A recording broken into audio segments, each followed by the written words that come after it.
The iron gates of the Okafor family house gleamed under the sunlight. It was a two-story building freshly painted with cream and wine colors, surrounded by trimmed hedges, flowering hibiscus, and a modern security light that flickered on automatically every evening. To the neighbors, it was a symbol of Lagos success. Whenever Chike Okafor drove out in his black SUV, with his wife Ifunanya dressed in elegant lace, everyone in the estate would pause, greet respectfully, and whisper, "See how God day bless some people."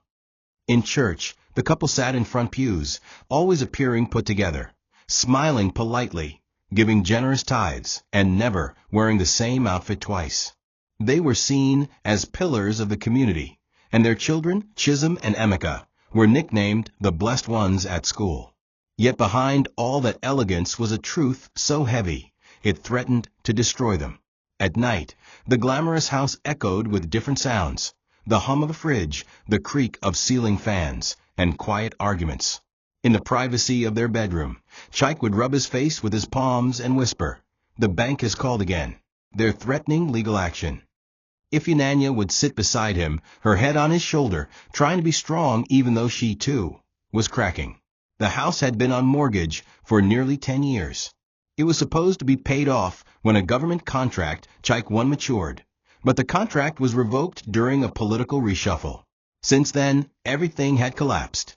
The car they drove was under a lease they could barely maintain, school fees were overdue, and they had borrowed from 5 microfinance banks to keep the family's image intact. But pride and fear of shame kept them silent. Their motto had always been, "No one must know we are suffering."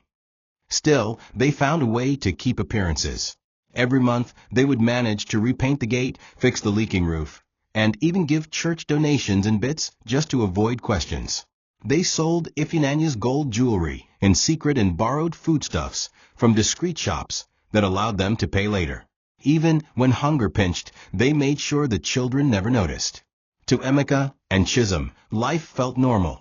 They still had Christmas clothes, and their birthdays were celebrated with cake and soda, even if it meant the parents ate Gary for days. To outsiders, the Okafors were rich. But inside that house lived a man and a woman holding onto a mountain of debt with trembling fingers and borrowed strength, afraid of what would happen if their world ever cracked open. Across the city in a cramped 2-bedroom rented flat lived Chike's elder brother, Ifani, bitter, loud, and angry at life. He worked at a local spare parts market, selling tools that barely kept his family afloat. His wife, Ngozi, a sharp-tongued woman with little patience, constantly reminded him that his brother was living in luxury while they suffered.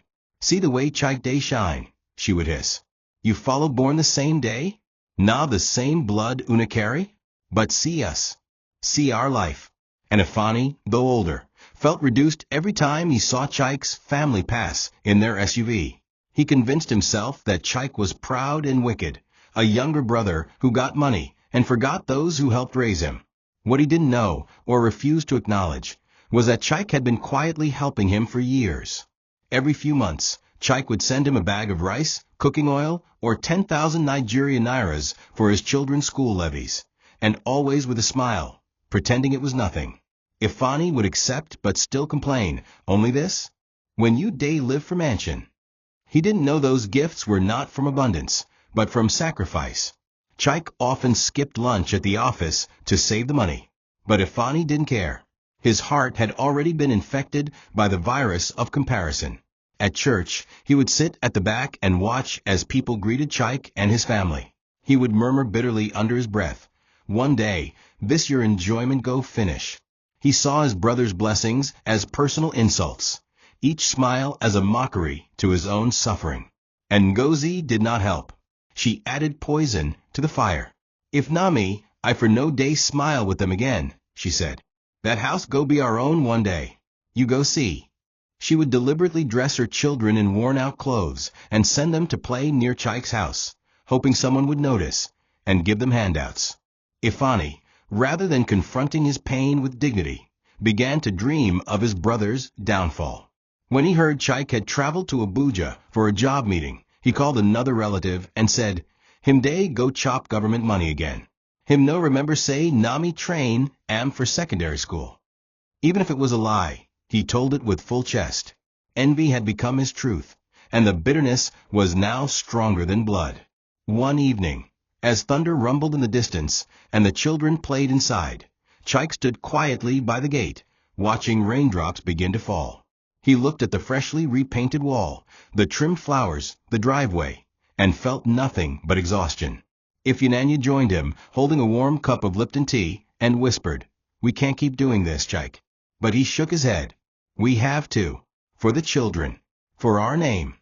His fear was not just of poverty, but of disgrace, of losing dignity in a world that didn't forgive failure. His childhood had been hard, and he had promised himself that his children would never know what it meant to beg. Even if it killed him, he would protect that dream. That night, he sat with his calculator and bank statements, his eyes red with frustration. The mortgage was overdue by 18 months. The bank had sent 3 warnings. The car lease company had called twice threatening repossession. He had even mortgaged a small plot of land in his village that he inherited from his late father. And yet he still found time to send 10,000 Nigerian nairas to Afani the week before. When Ifyinanya asked why, he simply said, "He's still my brother, even if he doesn't know how much I'm bleeding." But inside he was tired. Tired of pretending. Tired of fighting alone. Tired of being everyone's big man, when he was slowly drowning in silent despair. Ifyinanya, too, was breaking. She stopped buying makeup. Her handbags were now faded knockoffs. She avoided family group chats to escape questions about donations. She started cooking more soups with fish head instead of meat, and cut Emeka's school lunch from rice to just plain bread. Still, she held her head high in public. One Sunday, after church, a neighbor smiled and said, "Madam, una day enjoy o. God really bless una family." She smiled back and replied, "Amen, my sister. God is faithful." Then she went home and cried for hours. Neither Chike nor Ifyinanya knew that death was around the corner. But they had already died inside, slowly, quietly, with every lone call, every bounce check, and every fake smile they forced just to protect the illusion of success. 2 days before the tragedy that would change everything, Chike received a distress call from his brother Ifani. His second daughter had been sent home from school for unpaid fees, and the landlord was threatening to lock their door if he didn't pay the 2-month rent. Chike sat quietly, listening on the phone, nodding, even though his own house was on the verge of repossession. When Ifani finished ranting, expecting rejection, Chike softly said, "I'll see what I can do." That night, Chike opened the last savings he had left in an emergency envelope, just 17,000 Nigerian nairas. He gave Ifyinanya 2,000 Nigerian nairas to buy cooking essentials for the week and transferred the remaining 15,000 Nigerian nairas to Afani's account without explanation. Ifyinanya saw the alert on his phone and stared at him, heartbroken.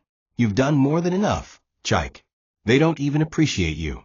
But Chike smiled faintly and said, "Let it be on record that I never closed my hand to my blood." The next morning, Chike personally visited Ifani's home in a dusty, cramped street in Mushin to check on the children. He brought bread, a pack of Milo, and a used laptop he planned to sell for cash, but chose instead to gift his niece, who had been borrowing from a neighbor. Ifani accepted the gifts with stiff pride, and as usual mumbled, "Ihen na so I suppose be." He never said thank you. His wife, Ngozi, hissed loudly in the background, sarcastically saying, "So now this old laptop way no get charger you carry come? You way day live like governor." Chike didn't argue. He smiled gently at the kids, gave them extra 1,000 Nigerian nairas for snacks, and left.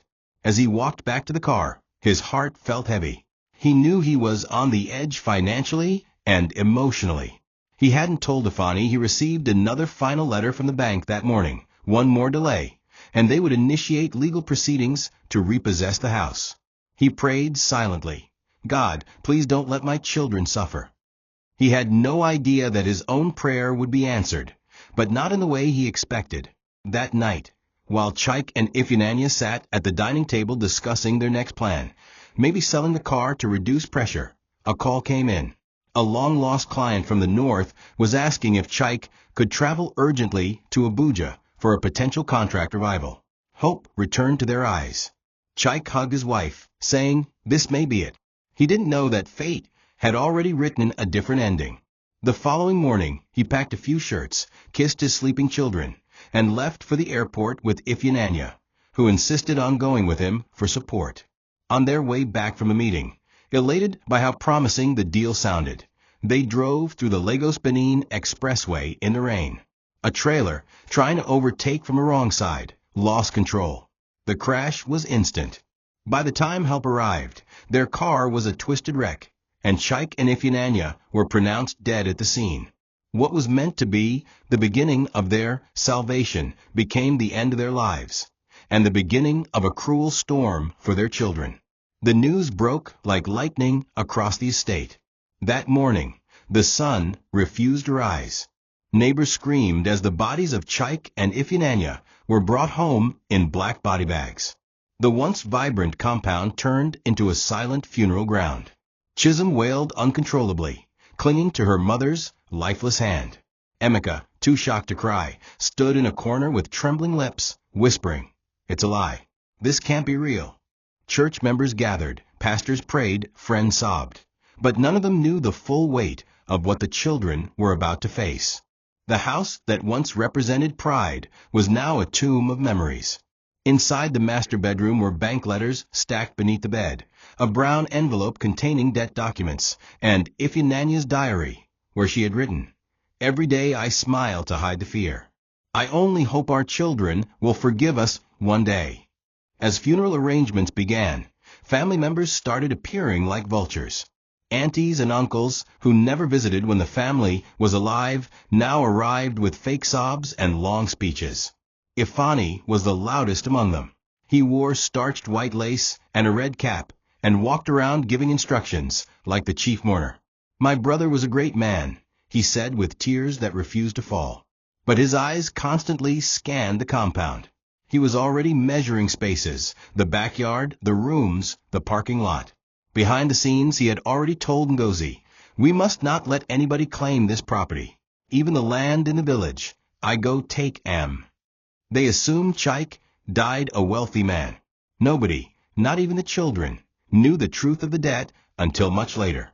Papa Okechukwu, an elderly man from the village, observed Ifeanyi's behavior and warned, "Grief and greed no day stay for the same room."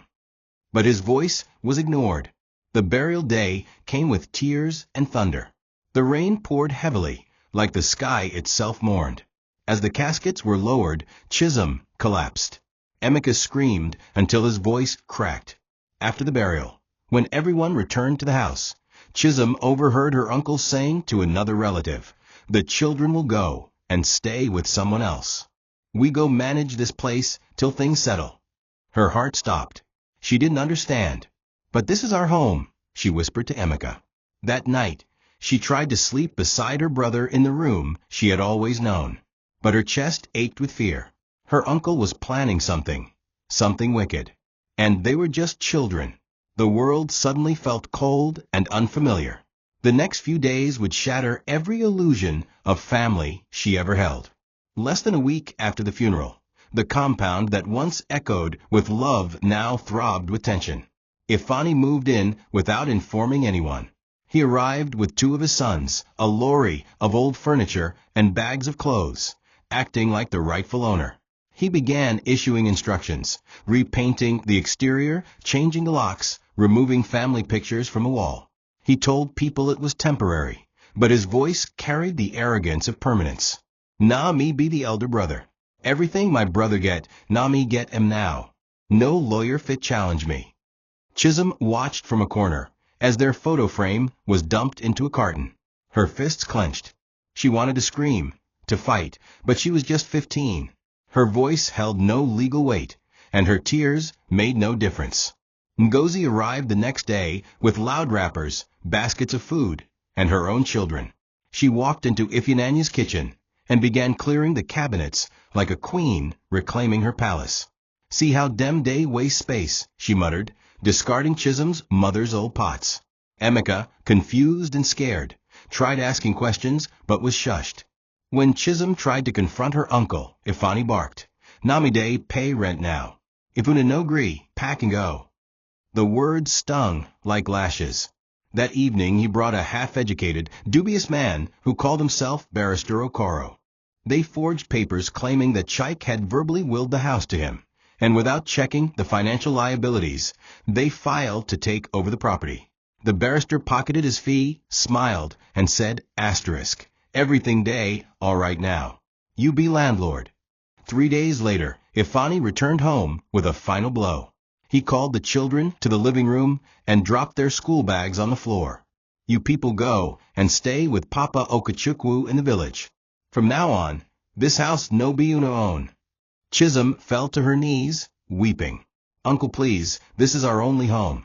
But he turned and walked away. Emeka screamed and tried to grab his mother's Bible from the shelf, but Ngozi slapped his hand away. Pack your things, small boy.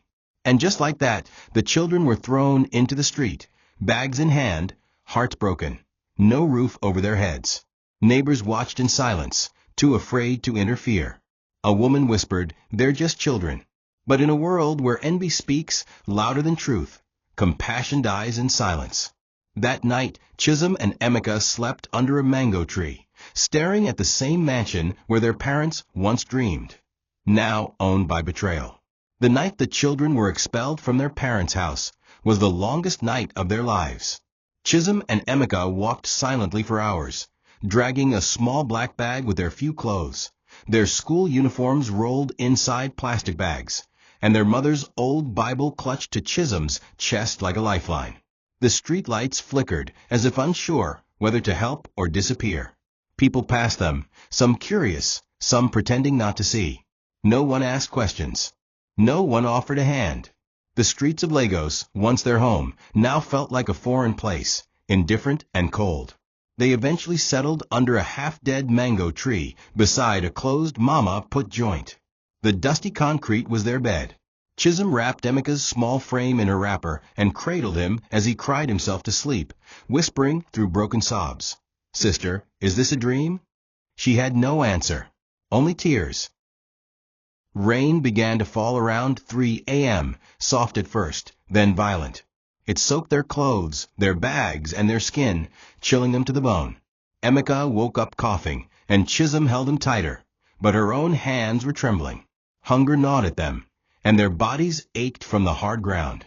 She tried not to cry out loud, not because she didn't want to, but because she feared that once the tears came, they wouldn't stop. In that moment, she remembered how just 2 weeks ago they had a room of their own, bedsheets smelling of lavender, warm rice on Sunday afternoons, and the sound of their mother's laughter in the kitchen. Now it was all gone, buried with their parents, stolen by those who call themselves family. Chisholm prayed that night for the first time in days, not for food or shelter, but for strength. Strength to survive long enough to one day be in a position where no one could ever throw her away again. The morning came like a stranger knocking on a broken door. Chisholm woke up with a stiff neck, soaked clothes clinging to her skin, and Emeka burning with a light fever. She looked around and realized they had become invisible. People stepped over them. Street sweepers pushed water toward their feet, and hawkers screamed around them. She carried her brother, weak and coughing, and walked toward the nearby church, hoping someone would show mercy. At the gate, a woman from the cleaning team looked at them suspiciously and barked, "Go away. This place is not for beggars." Chisholm turned, humiliated, and walked away. Her legs were weak, her spirit nearly crushed. But just as she was about to collapse, a voice called out behind her, old, familiar, and full of concern. "Chisholm." It was Papa Okachukwu, the retired headmaster from their village. He had been in Lagos for a family visit. The look in his eyes when he saw the children said everything. He took their bags and held them close. And for the first time since they were thrown out, someone finally said to them, "You are not alone." Papa Okachukwu's house in Ijesha was nothing compared to the mansion they once lived in. But for Chisholm and Emeka, it felt like heaven.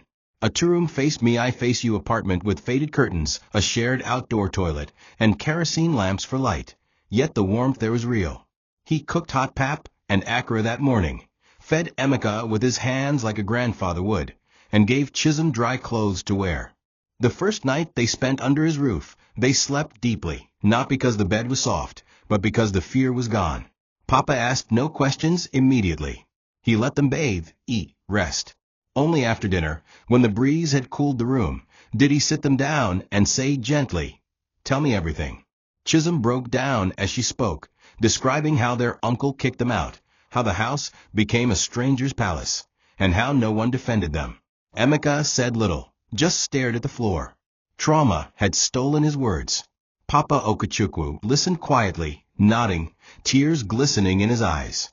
When they finished, he said something that would stay with them forever. Some people inherit houses. Others inherit hearts. Your parents left you with integrity. That is more powerful than property. From that night, Papa became more than a guardian. He became their anchor.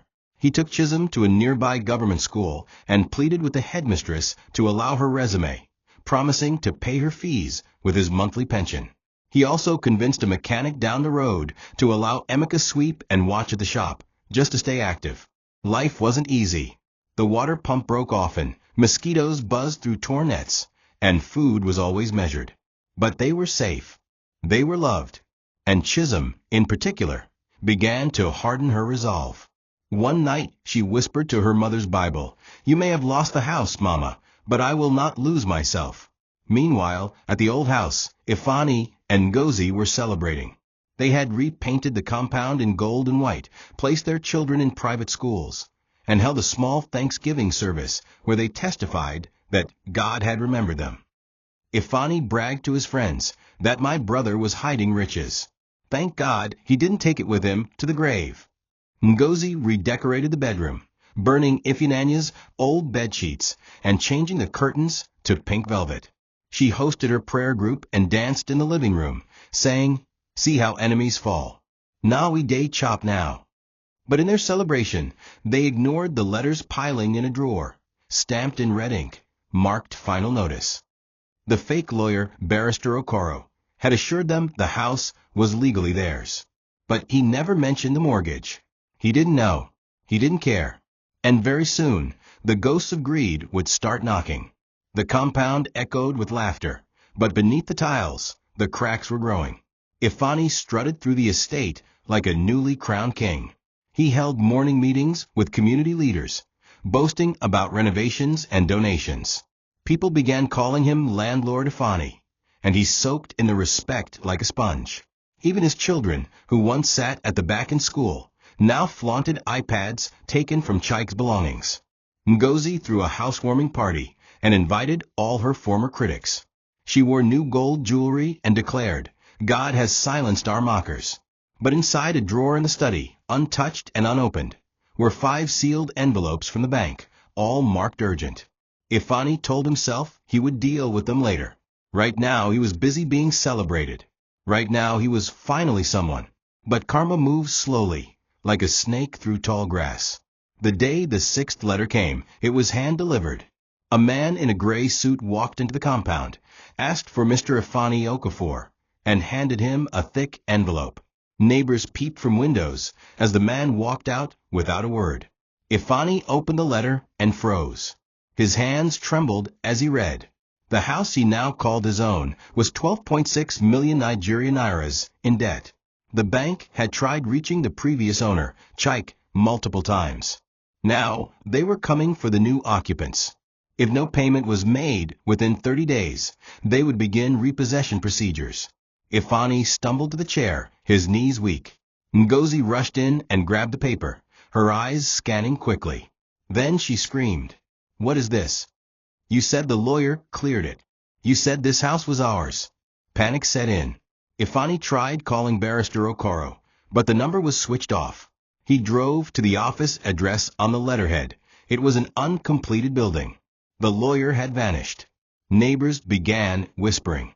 A woman at the market said she heard something about the property being on auction list. Still Ifeanyi Elite. He told his family it was a mistake, a confusion that would be resolved. But at night he couldn't sleep. The mansion he snatched with pride had become a coffin of debt. And yet he dared not show fear. Pride wouldn't let him. He still dressed in his best lace, still walked tall at community meetings. But inside, the walls were collapsing. And outside, The children he chased into the rain were silently rising. By the third week of living with Papa Okechukwu, Chisholm had stopped waking up crying, but the weight of her parents' absence still hung heavy. Every day before dawn, she would rise quietly, help Papa sweep the front of the compound, fetch water from a long-distance tap, and prepare Gary and groundnut for breakfast. The change was brutal.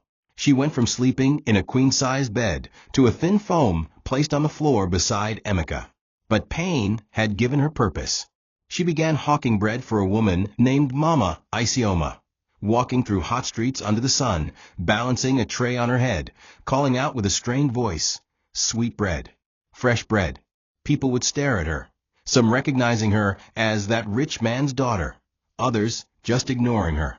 Her feet blistered, her skin darkened, but her resolve sharpened. She was no longer trying to go back. She was now fighting to go forward. Emeka, who was just 10, struggled harder. He missed their father more than he could admit. Papa had promised to teach him how to drive before his 12th birthday. Now, he didn't even have a backpack. He sat on the corridor most evenings staring blankly at the road, asking questions Chisholm couldn't answer. Where do people go when they die? Why didn't they take us too? One day, he broke down when he saw a child from their old school wearing a uniform he used to wear. The boy looked at him in disgust and said, You now sell bread." Emeka dropped the sack he was carrying and ran home crying. Chisholm held him all night, whispering, "We may be small now, but we won't stay small forever." That promise wasn't backed by confidence. It was backed by desperation. Because even she didn't know how they'd survive beyond next week. But Papa Okechukwu did. Papa knew what survival looked like. He had buried his wife and raised 5 children alone during the Civil War. He had seen men beg, women crawl, and children break, but he had also seen people rise. So when he saw the fire in Chisholm's eyes, he decided to water it. He went to the government secondary school in the area and begged the principal, an old student of his, to allow Chisholm sit for exams. He pledged his next 2 pensions. He also gave Emeka small cleaning work at a mechanic shop owned by a distant cousin.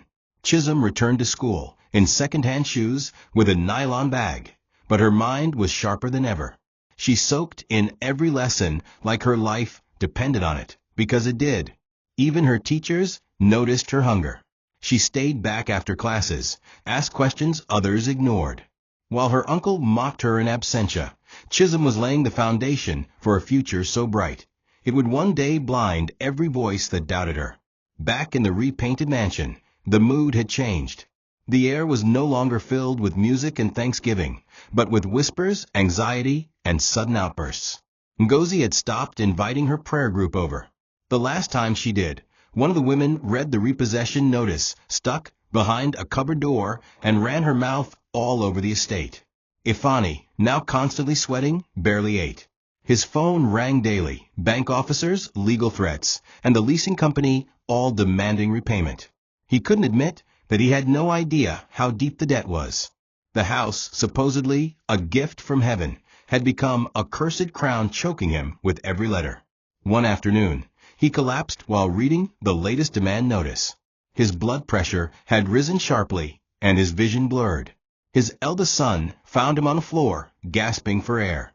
Still, he refused to tell anyone the truth. "I can't be mocked," he told himself. "Not after everything I said." But Ngozi wasn't as silent. She began shouting at him every day. "You and your greed. Now see where you've landed us." She blamed him for everything. The fake lawyer, the debt, the disgrace. The walls began to close in. Their children were sent out of school because Ifani couldn't pay the new private school fees. Ngozi, who once boasted at Market Square, was now hiding from loan agents and school proprietors. The compound became quiet. No more music. No more prayers. Just tension, insults, and fear. Ifani's brothers began avoiding his calls. Even the church he once bragged and sent him a subtle message, "Let God fight your battles." But God was not fighting this one. This was not spiritual warfare. It was the harvest of greed and stolen inheritance. At night, Ifani would sneak outside, sit beside the SUV Chike once drove, and weep. He remembered how his younger brother used to clean this car with pride. How Chike once told him softly, "This car is not fully mine yet, but I'll get there." Now the car was fully in his hands, and the bank wanted it. He regretted everything. Not just the takeover, but the cruelty. The way he threw out the children. The way he mocked Chike in secret.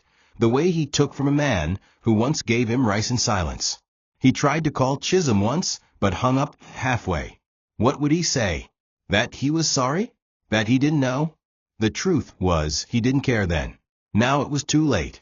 Regret had arrived, not with a whisper, but with a thunderous knock on the door of his soul.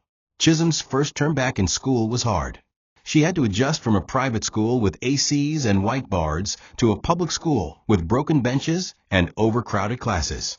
She shared textbooks with classmates, wrote on the back of old receipts when notebooks ran out, and sometimes missed lessons just to help hawk enough bread to buy pencil and eraser. But she never lost focus. She was the first to come, the last to leave. Her brain absorbed everything: biology, government, literature. Teachers took notice. Madam Obinuju, her English teacher, once called her after class and said, "Chisholm, your eyes carry fire. Don't let this world kill it." Those words made her cry in the toilet that day, not out of weakness, but because someone saw her. Someone saw past the wrapper on her head and the oversized sandals. Someone saw her for who she truly was, a girl who had lost everything but hadn't lost herself. Meanwhile, Emeka struggled at the mechanic shop. He was too young to do heavy work, so he swept, washed engine parts, and fetched food. But he listened. He observed. He watched the boss, Uncle Kalechi, fix carburetors, change oil filters, and talk to clients. He started picking up terms like gearbox, alternator, wheel alignment. At night, he would tell Chisholm all the things he learned like a child describing new toys. Chisholm would smile, even when she was exhausted. She encouraged him to stay there, to keep learning. "One day you'll be the boss," she told him. Emeka nodded, but deep down he missed childhood. He missed cartoons, birthday cakes, his mother's kisses. Now he was a 10-year-old breadwinner, wiping grease, washing parts, and hiding tears behind the back of his hand. One particular day, a woman came to the shop with her car. She looked at Emeka and frowned. "Is that not Chike's son?" she whispered. The moment the woman left, everyone at the shop began gossiping. The story of Chike's death and Ifani's betrayal had made it to the streets. People were now talking, not about Ifani's wealth, but about his disgrace. One apprentice said, "I heard the bank is coming to seize the house." Another added, "Him wife day quarrel every day." Emeka stood quietly, pretending not to hear. But his heart raced. He walked home that night and told Chisholm, "They're laughing at Uncle now." And Chisholm, after a long pause, said, "Let them. But don't laugh with them. Our revenge will be our success." And with those words, the seed of something deeper took root, not just resilience, but quiet, righteous vengeance. The term exams came faster than Chisholm expected. And though she had walked to school every day with dust on her shoes and sometimes with an empty stomach, she was determined to prove that her parents' sacrifices were not in vain. On the morning of the results, students gathered under the neem tree where the headmistress pinned the sheets. Laughter, complaints, and screams filled the air as students scanned their names. Chisholm stood quietly, her heart pounding, her palms sweating. She pushed through the crowd until she found her name. At first, her eyes blurred with fear, then cleared. Chisholm Okafor, first position. She covered her mouth in shock. Tears stung her eyes. Her classmates turned, some in surprise, some in jealousy. One whispered, "Now that girl Wayday hawk bread? How'll she take do?" In that moment, Chisholm realized something.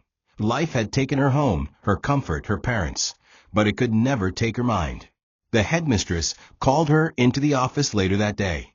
Sitting behind a dusty desk piled with files, she said, "Chisholm, your performance is exceptional. We have a partnership with a scholarship foundation. I will submit your name." Chisholm was speechless. She could hardly believe what she was hearing. A scholarship? Free school fees? Books?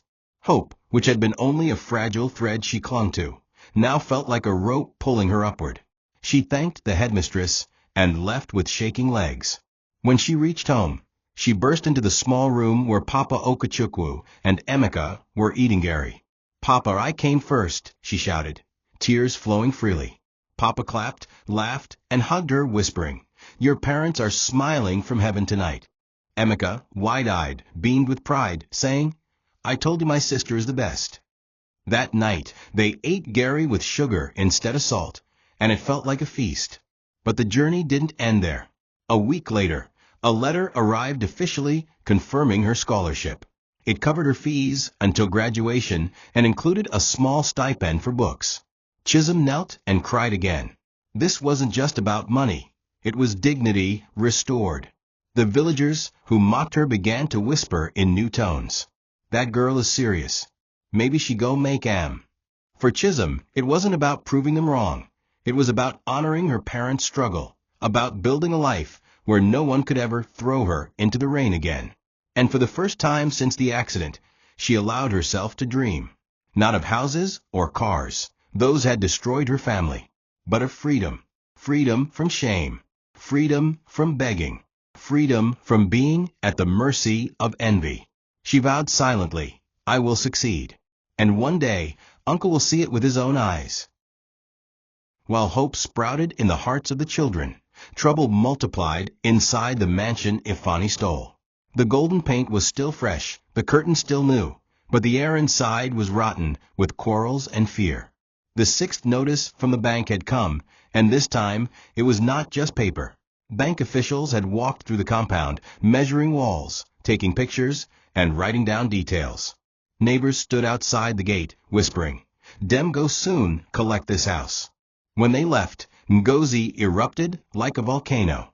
She threw her wrapper on the ground, shouting, "So this is what you brought me into? You said we own this place. You said God has blessed us. Which kind blessing day carry det way fit kill man?" Ifani sat in silence, his head in his hands, unable to speak. His children cried in corners, confused, afraid, and ashamed. The once boastful Ngozi, who paraded herself at the market with arrogance, now walked with her head low. Traders mocked her behind her back. "See Madam Landlord way no fit pay debt." Her prayer group stopped visiting. Even church members whispered during service. Ifani tried to keep his dignity by still dressing well and attending meetings, but inside he was collapsing. He had sold his small shop to settle some interest, but the debt was too massive. The fake lawyer, Barrister Okoro, had vanished completely. Calls went unanswered, office locked, numbers switched off. Reality was unavoidable. The house was a trap, not a blessing. But his pride wouldn't let him admit it openly. Instead, he took out his frustration on his family, shouting at his children for small mistakes, slapping Emeka's namesake when he broke a glass, and cursing Ngozi when food was not enough. The house was no longer a home, it was a battlefield. At night, Ifani sat on the veranda, smoking cheap cigarettes, staring into the darkness. He remembered his younger brother, Chaik, sitting in the same spot years ago, humming softly while polishing the car. Chaik's quiet resilience now haunted him. He thought of the little gifts, the bags of rice, the envelopes of money. He remembered how he mocked him, saying it wasn't enough. Now he realized Chaik had given from emptiness. The shame cut deep. "I took his house, I chased his children, and see where it has led me," he muttered to himself. But even in regret, he couldn't stop the storm. The bank had already set its date. The house was slipping, and with it his pride, his family, and his very name. The humiliation became public one Tuesday morning. Ifani had just stepped out in his embroidered white kaftan, ready to attend a community meeting, when two bank officials and a towing truck pulled up. They handed him papers, walked straight into the compound, and began preparing the black SUV for removal. Neighbors rushed to their balconies, whispering, pointing, some even laughing openly. "Dem don come for am," someone shouted. Ifani begged, "Please, give me one more month. I will pay." But the officials ignored him. They hooked the SUV, tightened chains, and dragged it out like a corpse. The sound of metal scraping echoed in the estate, each pull a knife in his chest. By the time the car was gone, his children were sobbing, Ngozi was cursing loudly, and Ifani was on his knees, not in prayer, but in disgrace. The loss of the car was more than just transport. It was the final mask ripped off. Without it, he could no longer parade himself as landlord, no longer pretend to be rich. Neighbors now openly mocked him. Children at his kids' school laughed, pointing at them. Your papa's car, donde to? Debt landlord. His eldest son came home crying, begging not to return to school. Ngozi's anger turned to open hatred. I regret marrying you. You dragged us into disgrace. You cursed this family. The house became unbearable. Ifani drank more, shouted more, and slept less. He was trapped in a cage of his own making, and everyone could see it. The once envied brother was now the estate's biggest cautionary tale. Meanwhile, Emeka, working at the mechanic shop, saw the same car 2 days later. It had been seized and brought to an auction lot nearby. His heart twisted. He remembered sitting in that car beside his father, proud, safe, laughing. Now it was a symbol of betrayal. He went home and told Chisholm, who listened quietly. After a long pause, she said, "Let the car go. It took our parents from us, and it buried our uncle. We will build something better." Her words were firm, her tone steady. At 15, she spoke like someone twice her age. And in that moment Emeka realized, their future would not be defined by loss. It would be defined by the strength to rise again. But for their uncle, the fall had only just begun. The letter came on a hot Friday afternoon. Plain white envelope, bold print. Chisholm had just returned from school, dusty and tired, when Papa Okechukwu handed it to her. Her heart raced as she tore it open. It was official. She had been awarded a federal scholarship to attend university. Tuition, housing, and even a monthly stipend for upkeep, all covered. She dropped to her knees, her hands trembling, her eyes filling with tears. She didn't know whether to laugh or cry. After everything, sleeping under trees, hawking bread, wearing torn uniforms, she had finally made it. Papa raised his hands in thanksgiving, saying, "God no day sleep. This is what your parents would have wanted." That night, they didn't eat fancy food, but the celebration was divine. Chisholm cooked rice with palm oil and pepper, and they ate on the floor, laughing, grateful, and full of new hope. Her university admission was to study public administration, a course she chose because she wanted to understand how systems worked, and maybe, someday, fix the systems that failed her parents. She arrived at the campus with a small Ghana Must-Go bag, her mother's Bible tucked inside. She was surrounded by girls dragging suitcases, iPhones flashing, and parents shouting instructions. But she walked in quietly, alone, head held high. She knew she wasn't like the others. She didn't have luxury, but she had survival in her blood.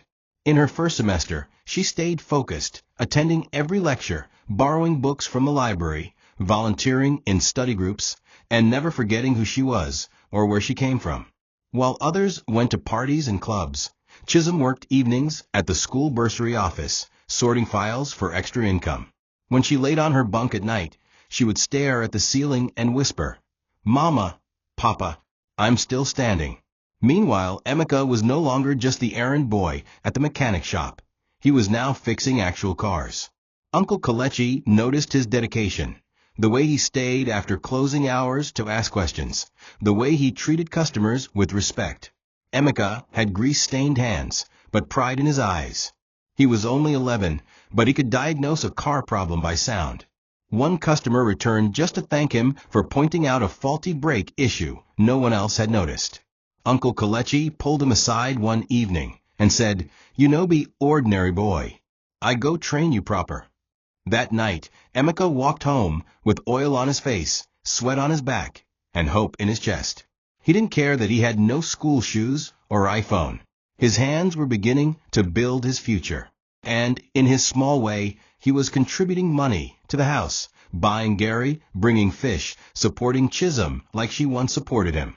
Together, they were no longer just surviving. They were beginning to rise. In the mansion, however, the walls were falling. Literally. The ceiling in one of the bedrooms began leaking, and there was no money to repair it. The generator spoiled and remained unrepaired for weeks. The fridge stopped working, and Ngozi resorted to storing food in nylon bags submerged in a bucket of water. But the worst came when Ifani received the final notice from the bank. It was over. The debt had matured. The grace period had expired. The bank had gotten a court order. Repossession was scheduled in 14 days. His hands shook as he read the letter. Sweat soaked his singlet. He tried calling relatives, but they all rejected his calls. He went to the bank to plead, but they told him the house wasn't even fully his to begin with. The title had Chaik's name and an unpaid mortgage balance that had compounded with interest. His fake documents from the rogue lawyer had no legal standing. Ngozi lost it. She wailed, cursed, and threw a pestle across the kitchen. "You have destroyed us," she screamed. "You threw those children away and dragged us into this hell." Their children huddled in corners, hungry and ashamed. Neighbors began to gossip openly. One even said loudly in front of Ngozi, "She thinks say na real property she collect, na debt she inherit." The same mouths that once envied them now spat ridicule. Ifani couldn't step out without hearing whispers. Church elders stopped calling. Loan sharks knocked daily. He started hiding during the day, afraid of arrest. He pawned his wristwatch, sold the old TV, and even tried to borrow from the market woman he once insulted. No one helped him. Karma had arrived, not quietly, but like a thunderstorm. And every time he sat in the parlor, watching as the tiles cracked and the silence grew, he thought about Chaik, about how he smiled through pain, about how he never let his brother know he was drowning. One night, Ifani went into the storeroom and found one of Chaik's old briefcases. Inside was a photo album. He sat on the floor, flipping through pictures. Chaik at their mother's funeral, Chaik holding baby Chisholm, Chaik and himself at their father's burial, arms around each other. His hands trembled. He whispered, "I'm sorry, Chaik. I was a fool." Tears ran freely, soaking the album. But it was too late. Regret doesn't refund debts. He wanted to fix it, but the walls were already caving in spiritually, emotionally, and financially. And as the 14-day deadline neared, he knew one truth. He stole a house and inherited a curse. The bank officials arrived in a black Hilux van, accompanied by a uniformed officer and 2 legal representatives. It was a Monday morning. Ifani stood outside the gate in a rumpled shirt, barefoot, sweat pouring down his face. Ngozi knelt beside him, begging, crying, holding the hem of the lawyer's jacket. "Please, sir, our children. We have nowhere to go." But the lawyer, calm and professional, said, "Madam, this house was never yours. You illegally took over a mortgaged property. It belongs to the bank now." The officer read the court order. Neighbors gathered, recording on their phones. Some smiled cruelly. Some whispered prayers. The compound that once held parties now held disgrace. The furniture was marked for auction. The generator was rolled away. The family stood watching as their entire world was stripped, legally, completely, and finally. Ifani was too weak to speak. He simply sat by the wall and watched silently as men carried out the television, the sofa, the dining set. Ngozi kept shouting, "This is not happening. This is not our portion. Blood of Jesus." But the men didn't care. It was business. The children wept. Their school uniforms lay in a pile near the gate. By 5 p.m., the house was sealed, the family outside with nothing but a few bags. It began to rain. A light drizzle at first, then heavy. No one offered shelter. No one offered food. For the first time since the takeover, Ifani understood what he had done. He hadn't just stolen a house. He had destroyed a family, and now he was reaping what he sowed. He looked up to the heavens and whispered, "Chaik, I failed you." That night, they slept under the veranda of a nearby church. Ngozi couldn't stop crying. Their youngest child had fever. Their eldest refused to speak. Ifani lay in silence, shivering, staring at the sky. He thought of Chisholm and Emeka, the children he threw into the rain, the ones he mocked. He wondered where they were now. Did they eat today? Were they still suffering? He didn't know that just miles away, Chisholm was writing a university test, and Emeka was fixing a customer's car for a fair fee. He didn't know that while he lay on cold concrete, those children had begun rising from the very ashes he created. But soon he would see them again, and this time he would not be the one standing tall. It was a bright Saturday morning in Enugu, the kind that carried the smell of new beginnings. Chisholm, now 22, stepped out of a shiny Toyota Corolla in a smart navy blue gown and low heels, her hair styled into a modest puff. She had just graduated top of her class with first-class honors in public administration and had been offered a government internship with a promising future. Her face had changed, no longer the timid girl who hawked bread with cracked lips and dusty slippers, but a woman shaped by pain, refined by suffering, and sharpened by purpose. Standing beside her, Emeka, now 17, wore navy blue overalls stained with oil, a mechanic's name tag stitched to the chest. He wasn't just any apprentice now. He owned a growing roadside garage that had become popular for honest pricing and sharp skill. Their small rented apartment was neat, their bills paid, their dignity restored. They returned to their home community that weekend, not to show off, but to lay flowers at their parents' grave on the anniversary of their death. When they walked through the old estate where their family once lived, heads turned. People whispered. Some remembered how the children had been chased out like dogs. Others recalled how the mansion was seized. A woman tapped her daughter and said, "Those are Chike's children. Look how God lifted them." An old man shook his head and muttered, if only their father could see them now. But the biggest twist came when they passed the side of a church where a ragged family sat begging. Chisholm slowed down. Her eyes caught a man seated against the wall, eyes hollow, beard overgrown, skin pale. He wore a torn kaftan.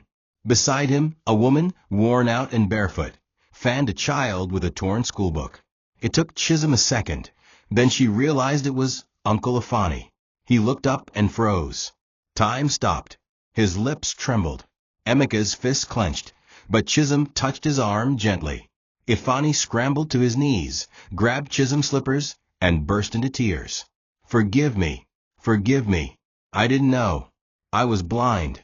I was foolish." Ngozi crawled forward too, kneeling beside him, sobbing. "My daughter. We were wrong. God has punished us." A small crowd began to gather. Emeka looked away in disgust, but Chisholm stood firm. She didn't smile. She didn't cry. She just looked at them, the people who once dragged her life into the mud, now on their knees, drenched in shame, begging for what they once threw away. After a long silence, she whispered, "You stole everything from us, and we still survived. Our lives are not yours to break anymore." And with that, she turned and walked away, her brother by her side. Behind them, their enemies remained on the ground, broken, nameless, forgotten. Later that afternoon, the siblings went to the cemetery, holding a fresh bouquet of white flowers. Chisholm wore a flowing wrapper and scarf, Emeka in a clean, pressed shirt. They stood silently before their parents' grave, two simple headstones side by side, worn by rain but still firm. Chisholm bent to brush off dust and leaves. She placed the flowers gently, then held Emeka's hand. They stood for a moment, not saying anything. No tears, just peace. Then she began to speak. "Mama, Papa, we did it. We didn't fall. We didn't give up. We rose. Even when they laughed. Even when they chased us. Even when we starved. We kept moving. We are everything you dreamed we'd become." Emeka wiped his eyes quietly. He didn't have many words, so he simply whispered, "I miss you, Papa." The air was calm. A soft breeze passed between the trees like a quiet blessing. From a distance, two broken figures stood outside the cemetery gate, watching, unable to enter. Ifani, pale and quiet, leaned on a wooden stick. Ngozi, eyes sunken, held a plastic bowl of coins. They had followed the children in silence, too ashamed to approach. They watched their niece and nephew honor their dead with grace. They remembered how they buried Chike and Ifunanya, not with love, but with envy. And now they saw the reward of their wickedness. Stripped of everything, abandoned even by friends and church, they were reduced to ghosts haunting the very land they once ruled. Ifani's voice cracked as he whispered to no one, "I had a brother, and I killed him with greed." He sank to his knees, his body shaking. Ngozi fell beside him, wailing, her cries swallowed by the wind. But no one came to comfort them. Not even God answered. It was their season of reckoning. As the sun began to set, casting long shadows over the graveyard, Chisholm and Emeka turned to leave. They didn't look back. They didn't wave. They didn't speak. They walked with quiet dignity, hand in hand, strong and free. Behind them, the past lay buried, both the parents they loved and the betrayers who destroyed everything. In the end, they didn't need revenge. Life had done it for them. Their success was the judgment. Their peace was the punishment. Their survival, the ultimate justice. The screen fades to black as they step out of the cemetery gates, walking into a future built with pain, courage, and grace. The final frame reads, "Some inherit houses, others inherit hearts, but only those who rise from nothing own their destiny." The end. Thank you for watching this video. What did you learn from this story? Drop it in the comments. Please make sure you like, comment, and subscribe to my YouTube channel TOCHI Stories for more.